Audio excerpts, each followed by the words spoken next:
This is Jerry Gaffney with a story called Monivea. If you'd rather read this story, you can do so at jerrygaffney.com.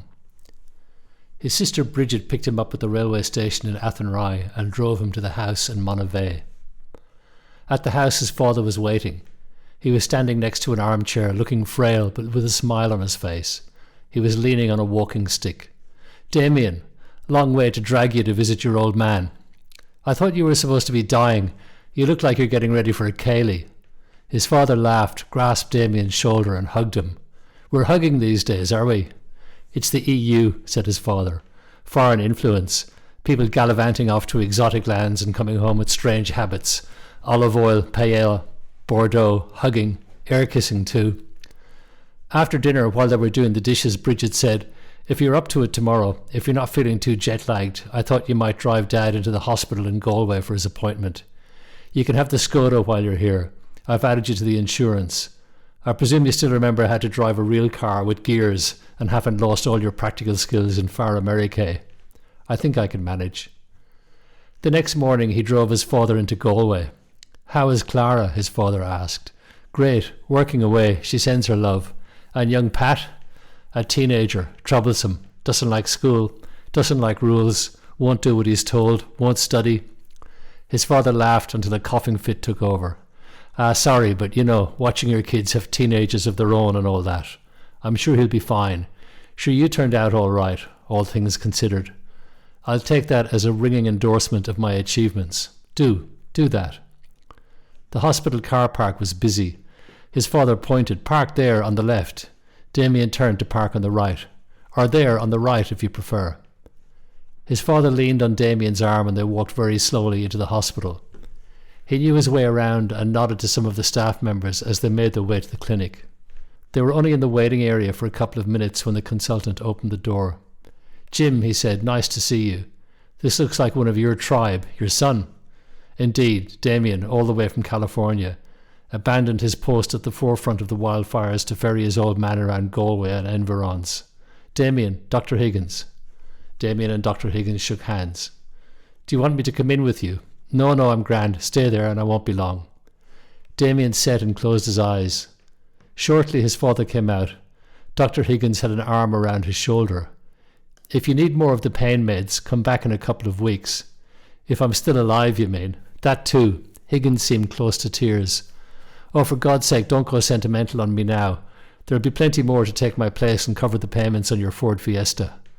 "Yes, but not many with the same cranky old bastard charm." His father and Higgins laughed. Higgins nodded at Damian. Abruptly he turned away and went back into his rooms. The forecast was for a deep Atlantic low moving in from the southwest, a storm. "Would you be up for a spin tomorrow?" Damian asked. "Maybe down to Kilkee, or is that a bit too long of a trip?"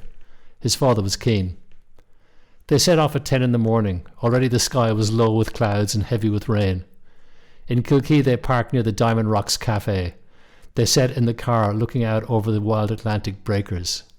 The car was shaking in the wind as squalls of rain drove in. "Will we chance it?" asked his father. "I'm game. Come on so. Wait, I'll come round and get you." Damian got out, holding the car door to stop it being taken by the wind. He struggled into his raincoat and pulled a cap down on his head. He opened the passenger door and held it while his father slowly climbed out. He helped him on with his coat and hat and handed him his walking stick. They made their way up towards the cliffs, his father holding tightly to Damian's arm. The air was full of salty mist, rain mingling with spray as the huge waves breached the cliffs. "We must be mad," yelled his father. "Two Egypts out in the elements when we could be at home sitting by the fire." They were both exhilarated, but after a few minutes they were defeated by the wind and the rain. Damian turned on the motor and put the heater on full. They sat there shivering, his father rubbing his hands together and laughing. "Oh, that was worth the trip, all right." "It sure was," said Damian, "worth the whole trip." They took the scenic way home, along the coast road, a long and winding way, with old familiar names: Doonbeg, Quilty, Milltown Malbay, Spanish Point, Lahinch. Then along the little roads, Doolin, Lisdoonvarna, Ballyvaughan. Skirting the Burren, that strange landscape scraped by glaciers and shaped by water, with secret caves and grikes. His father stared out the window. "I think I'll miss this," he said. "This is my heartland." They stopped at Lenan's in Newquay for an early dinner. There was a young German couple at a nearby table, dressed in rain gear and looking entirely windswept. They'd arrived on electric bikes. "Where did you ride from?" asked his father. "We are staying at Kinvara." His emphasis was on the first syllable. "Is that right, how to say it?" "Kinvara," said his father, putting the emphasis on the second syllable. "Kinvara," repeated the German. "Perfect. You'll have a great wind at your back on the way home and good fuel in your stomach." They smiled at each other. Then the German turned back to his companion. "Do you remember teaching me to ride at Monivea? It was on Mum's bike. It seemed huge. You pushed me along up and down outside McGann's, holding onto the back of the saddle until I was steady enough to let go. Like it was yesterday.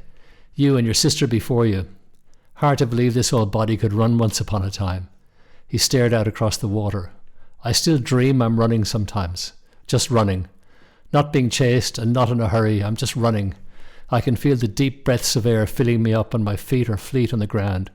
It's not a dream about being young or anything. I'm no age at all. I'm just running." By the time they got home, his father was asleep. He only half woke when Damian and Bridget helped him from the car. He went straight to bed. "You wore him out," Bridget said. There was no accusation. "I did, and myself." The wildfires in California were getting worse, and Damian's boss was keen for him to return to work.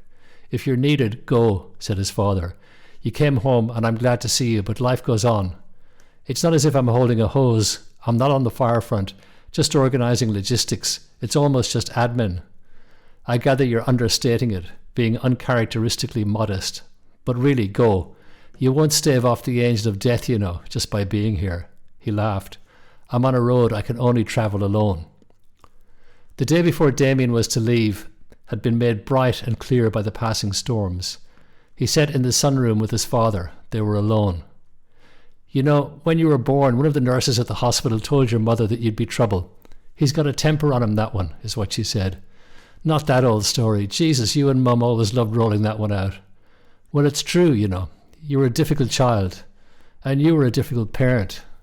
"I suppose I was." They laughed. "But I came home," said Damian. "You did. You came home." The next morning, Bridget waited in the car to drive him to the train. In the house, at the front door, he hugged his father goodbye. If you enjoyed this story, please consider leaving a positive review at iTunes, Spotify, or wherever you accessed it.